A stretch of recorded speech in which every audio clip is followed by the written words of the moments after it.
Parlamento Nacional recomenda ao governo atutaca akun Facebook, também netizen Timor-Leste, maioria ladau hateni utiliza mídia social, nem não tinha vantagem sira.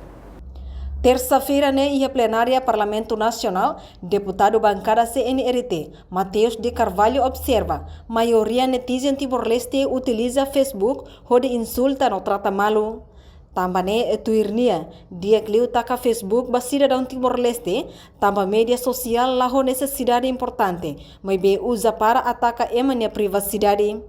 A maioria é moto usa, mas agora dá como interesse os Facebook nessa ilha que ele tem, e usa para insultar, para tratar mal.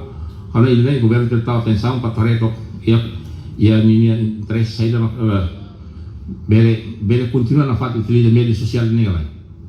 Benefício saya no Facebook ni rasi. Kalau ni behal tok estudo da pare tok bere. Saya lagi possibilidade para utilizar mídia social ni kalau kala digi taka.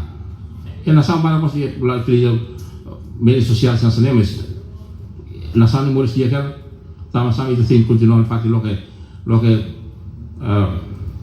mídia social ni para usa para os usa necessidades é bem importante, mas usa para a necessidade de insulta de líder nasional sira usa para buat mereka layak natur ini necessidade.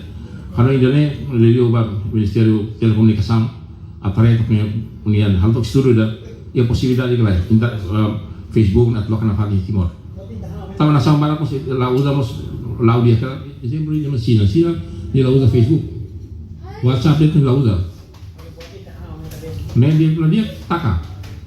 Dia juga matakan quando se utilização na parte para usar para poder insultar ou para lá for benefício vai banyak dia hanya istri dalam sah dia orang kata media sosial sebenarnya importasi itu tak. Reportagem Melda Fátima, Televisão Timor-Post. Janela informação ba emogoto. Atua tem informação atual dia kliu. Kita haluha. Haneham botão subscribe, like. Halo comentário no fahe tutang ba media sosial hotu.